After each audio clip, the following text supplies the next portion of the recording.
Welcome to Channel Got It. Here's a smooth, rewritten version of your draft that keeps the sharp contrast and narrative drive while tightening the flow. Canadian Prime Minister Mark Carney has opened a new chapter in Ottawa's foreign trade strategy. Speaking in New York at the Council on Foreign Relations, he announced that Canada would re-engage with China to establish a fresh framework for bilateral rules. The timing could not have been more pointed. Just as Washington under President Trump expanded its sweeping tariff regime to nearly every major trading partner, including Canada, Carney signaled that Ottawa was ready to chart its own course. Trump's vision relies on walls of tariffs. Carney's on doors to alternative partners.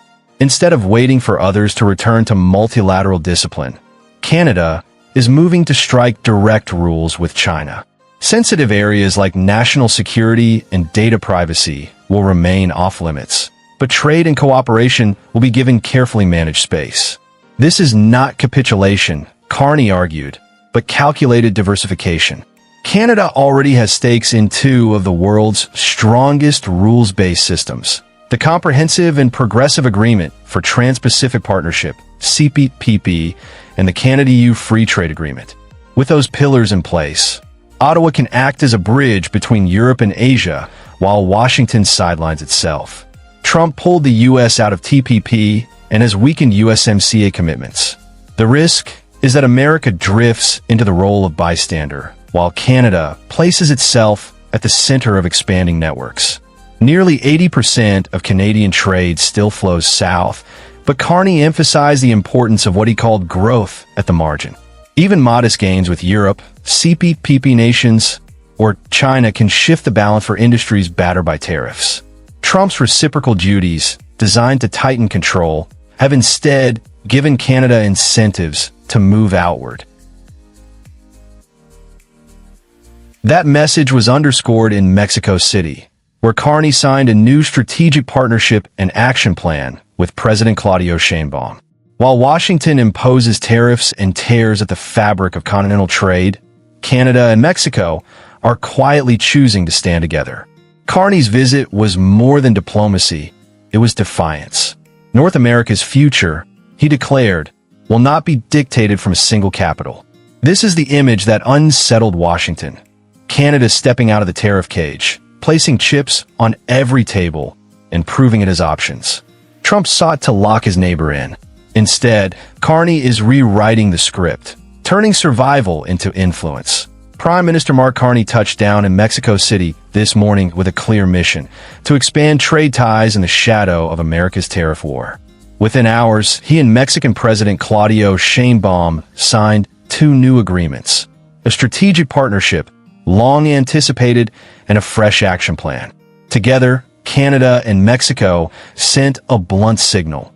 They won't let Washington dictate the future of North American trade. While the United States raises tariffs and strains the fabric of continental commerce, its two neighbors are quietly closing ranks. That Carney's two-day visit quickly became more than routine diplomacy. It was a declaration of defiance and cooperation. Washington had just scrapped the de minimis exemption that once allowed small Canadian parcels into the U.S. duty-free, and reciprocal tariffs took hold in September 2025. Rather than stand idle, Carney chose to act. By linking arms with Mexico, he made clear that North America's destiny will not be written in a single capital. This trip was not simply about agreements on paper. It was stage setting for the battles still to come. The heart of Prime Minister Mark Carney's Mexico visit came with two new agreements.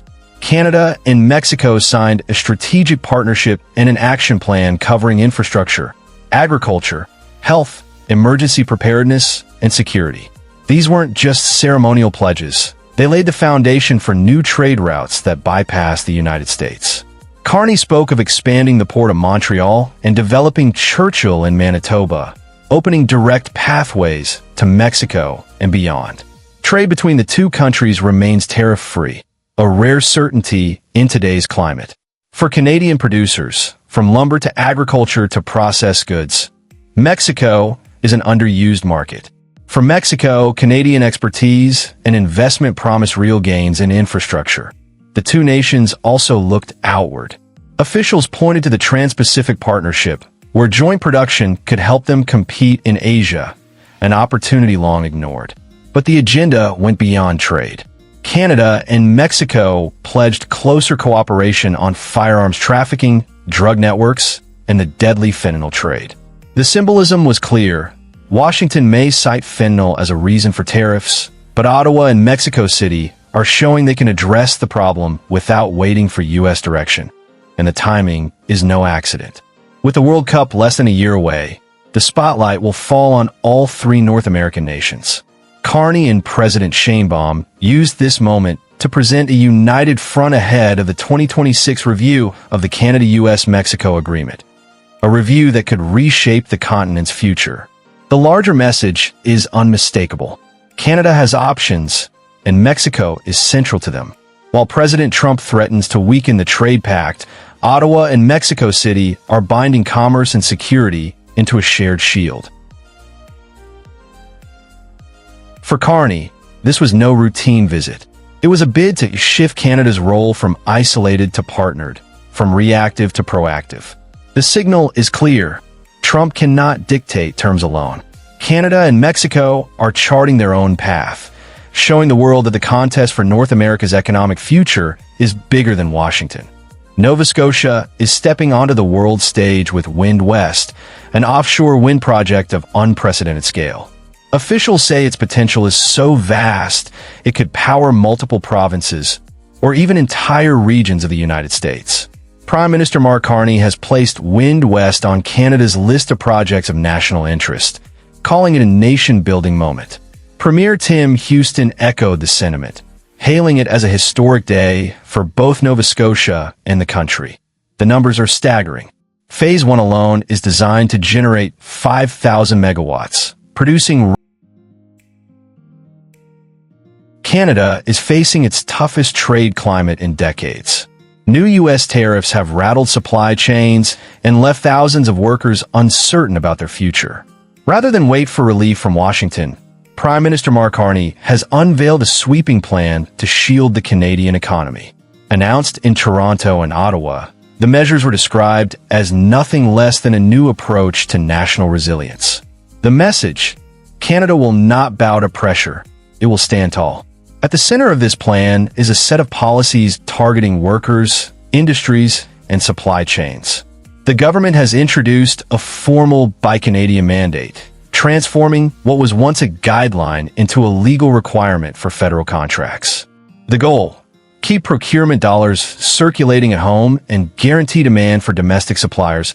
A $5 billion strategic response fund will support the sectors hit hardest by U.S. tariffs: steel, aluminum, copper, softwood lumber, and especially autos. With American duties of 25% weighing heavily on the car industry, Ottawa is also pausing its federal electric vehicle mandate, which had required 20% of new light-duty vehicles to be electric by 2026. Carney argued the pause gives automakers breathing room at a time when sales have already plunged 35% year over year, according to CTV reports. For workers, the shield includes a reskilling package to help as many as 50,000 people transition into new roles, supported by training and job-matching programs. For farmers, particularly canola growers squeezed by Chinese tariffs, the government is committing $370 million in incentives to convert crops into biofuels for the Canadian market. Each measure is designed as a piece of armor, protecting livelihoods today while reshaping the economy for long-term strength. Carney's new approach is not about waiting for U.S. policy to shift. It's about giving Canadians the tools to withstand the storm and emerge stronger.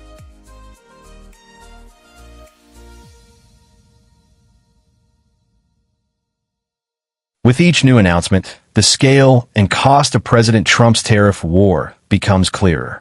Billions of dollars in subsidies and restructuring are required, while thousands of Canadian jobs are lost. Today, Ottawa is putting the building blocks in place for a wide-scale industrial reset. U.S. tariffs are striking across sensitive sectors, from autos and metals to lumber and farming.